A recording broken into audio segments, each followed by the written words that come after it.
주영진의 뉴스 브리핑 본격적으로 시작하겠습니다. 조금 전에 이어진 캐스터가 말씀드렸죠. 오늘이 폭염의 절정이긴 한데 앞으로도 열흘 동안은 폭염이 계속될 것이다. 앞으로 열흘 지나고 나면은 조금은 시원한 날씨 기대해도 좋을지 모르겠습니다.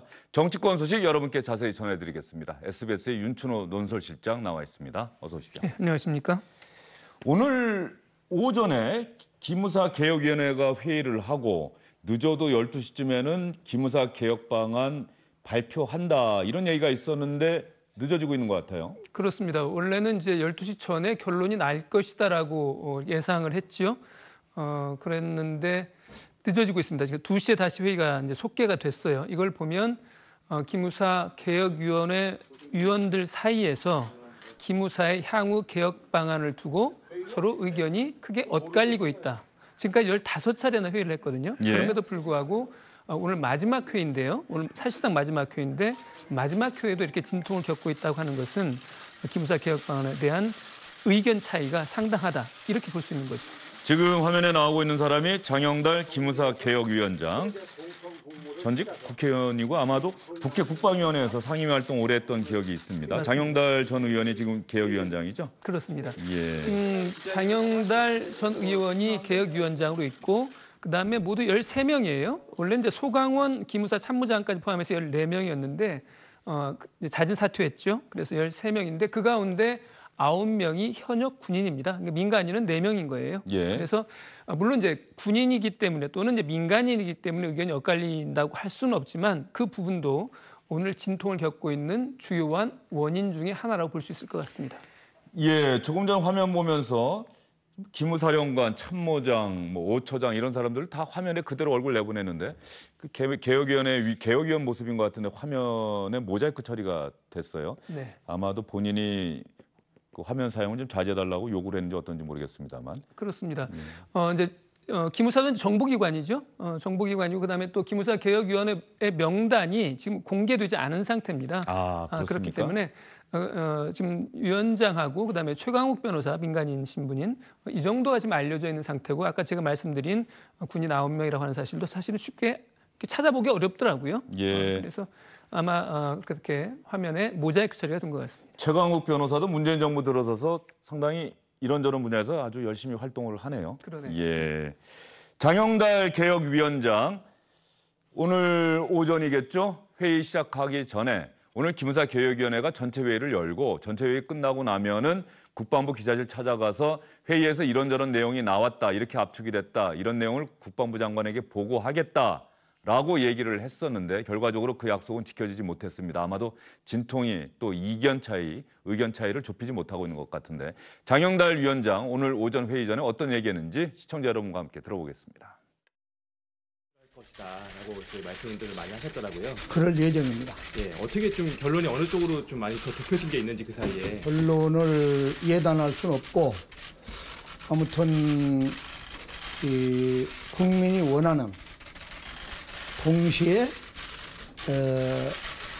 완벽한 국방 태세를 갖추는데 그 군 정보부대가 정치 개입이나 민간인 사찰이라거나 또 특권의식을 통한 군 사기 저하 이런 것들이 다시 발생하지 못하도록 조치하겠다는 것이 아마 핵심이 될 겁니다. 분들 사이에서 약간 의견이 엇갈리고 있다는 부분도 있던데 그거는 13명이나 되니까 견해가 달라야 합리적인 안이 나올 것이기 때문에 위원들 간에 이견이 있는 것은 좋은 것이고 그런 것들 가운데에서 최대 공통 분모를 찾아서 우리는 건의하면 되는 거니까. 그렇다고 한다면은 이 기무사 개혁위원회가 기무사 개혁 방안을 단일안으로 확정하는 건 아닌 겁니까? 이제 그건 오늘 회의 결론을 예. 봐야겠죠.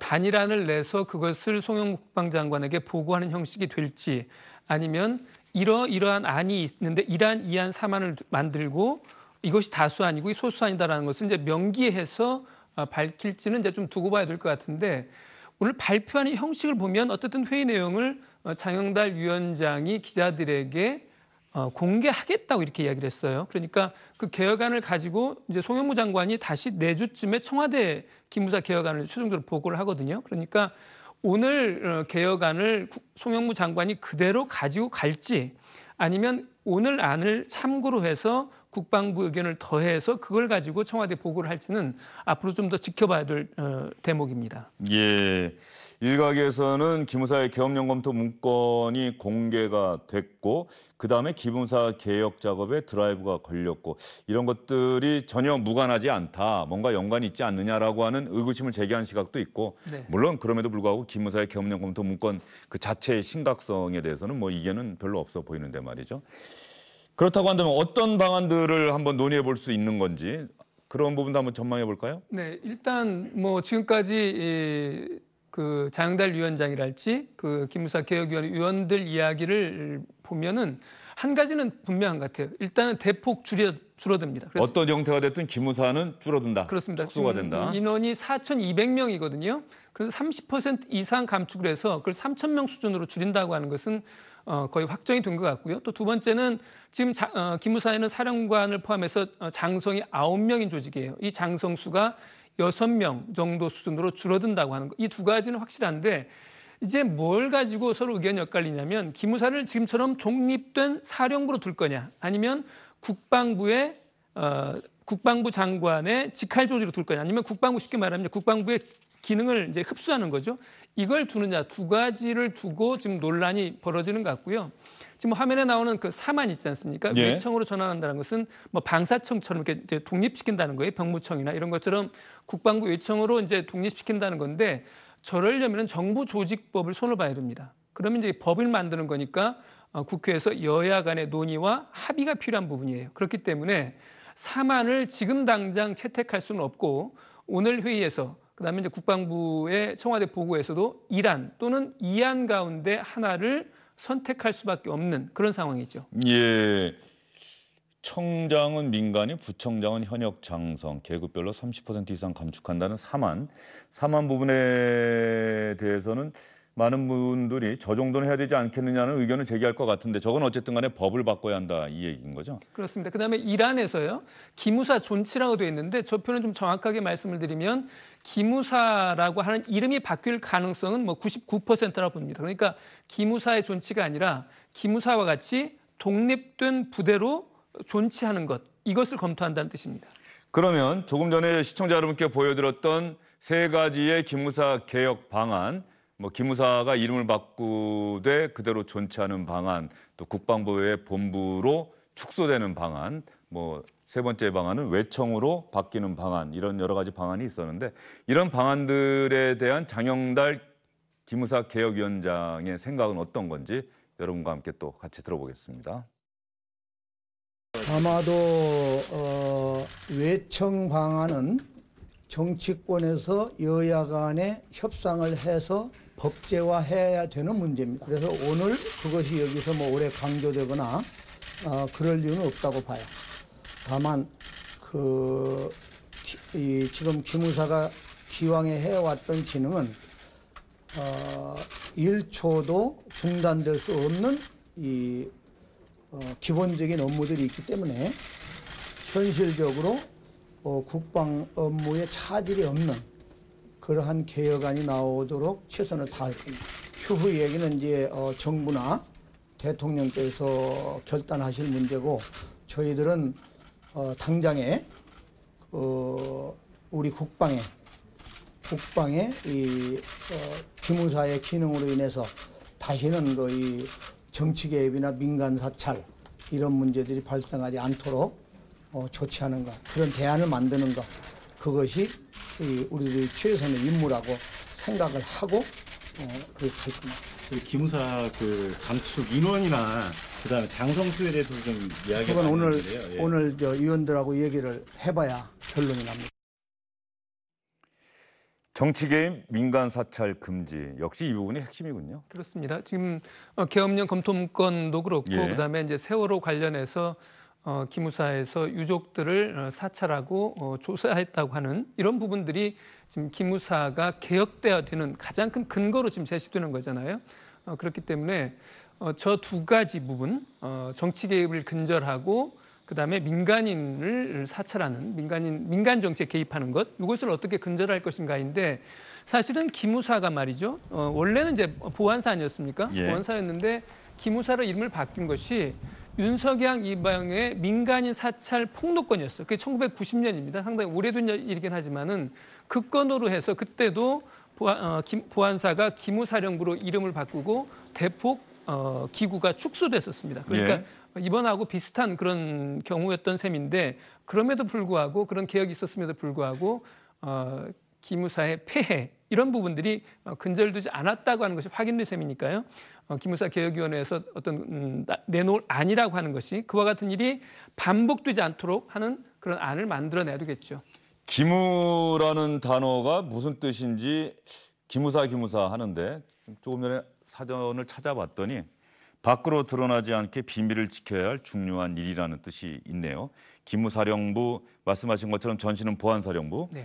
1948년 대한민국 군이 창설된 이후에 미 군정화에서도 이 관련 부대가 있었고 한국전쟁 당시에 육군본부 직할의 특무부대로 정보국에서 독립이 됐고 4.19 혁명 후에는 육군 방첩부대 그리고 1968년 9월에 육군 보안사령부. 보안사령부라는 이름은 상당히 오랫동안 있었네요. 그렇습니다. 그러면. 그때 이제 68년도에 만들어지고 그게 이제 3군이 통합돼서 만들어진 게 이제 1977년에 1977 육해공군 3군 보안사령부가 통합이 돼서 국군 보안사령부가 됐고요. 그다음 우리가 잘 아는 이른바 전두환 보안사령관 시절이라고 하는 것은 전두환 씨가 국군 보안사령관의 두 번째 사령관이었습니다. 예. 대한민국 국방부 직할의 수사정보기관이다. 수사정보기관이라고 하는 이 부분은 사실 많은 분들이 좀 모르실 것 같아요. 마치 다른 일정한 특수부대 네. 이렇게 생각을 하셨을 것 같은데. 기무사의 가장 큰 역할은요. 쿠데타를 막는 겁니다. 쿠데타 막는 거고 두 번째는 외부의 적이 우리 군내에 침투하는 걸 막는 것. 이 두 가지가 가장 큰 역할이에요. 그렇기 때문에 이것은 이제 군에 대한 정보 조직이기 때문에 국방장관의 직할기관이에요. 직할기관이지만 독립되어서 사실은 대통령을 군사적으로 보좌한다고 의미도 굉장히 강하기 때문에 상당히 오랜 기간 그래서 대통령에게 기무사령관이 직보를 했다. 그렇습니다. 이런 얘기가 있는 독대를 거죠? 하고 예. 이랬던 거죠. 그러니까 국방부 장관 입장에서 보면 자신의 이게 직할 부대인데 자신에게 보고를 하는 부대인데도 불구하고 대통령하고 직거래한다. 청와대하고 직거래한다. 이런 이미지가 있는 거죠. 실제로 그렇기 때문에 이제 며칠 전에 국회에서 독립된 기무사령관과 기무부대장이 송영무 장관에게 대드는 뭐 이런 일들도 벌어질 수 있었던 어떤 그런 문화가 있는 거죠. 예, 기무사의 권한이 그 정도로 막강했다. 대통령에게 직보, 독대할 정도니까 국방부 장관도 감히 함부로 하지 못했던. 그렇습니다. 그리고 이제 기무사의 기능으로만 보면 국방부 장관도 감시, 항상 지켜봐야 될 어떤 대상 중에 하나로 보이는 거죠. 왜냐하면 아까 말씀드린 것처럼 제일 중요한 업무가 이제 쿠데타를 막는 거니까 병력을 가지고 있는 그런 사람들, 되면 뭐 각군 총장이랄지 아니면 장관이랄지 이런 군의 실력자들이 사실은 기무사의 가장 중요한 관찰 대상이 돼야 되는 것은 맞는 거예요. 예, 원래 목적으로 따진다고 한다면은 적의 침투, 즉 뭐 간첩이나 군내 간첩이나 이런 것들을 방첩이죠. 막는 그런 활동이 주된 임무가 됐어야 하는데 사실상 대한민국에서 슬프게도 군사 정권이 계속되다 보니까는 군사 쿠데타를 통해서 집권했던 집권자의 안위를 지키는 그런 역할을 기무사가 해왔다. 네, 그것이 좀 정확하게 아픈 생각하십니다. 역사다 이런 그렇습니다. 말씀이신 거죠? 네. 알겠습니다. 기무사 개혁위원회 개혁안 오늘 중에는 시청자 여러분께 확정된 안을 말씀드릴 수 있을 것 같았는데 내부 논의가 계속되고 있는 것 같습니다. 오늘 오후에는 발표가 될 것 같은데요. 만약에 오늘 오후에 발표가 된다면 내일 이 시간에 여러분께 자세히 설명해 드리겠습니다. SBS 윤춘호 논설실장이었습니다. 수고하셨습니다.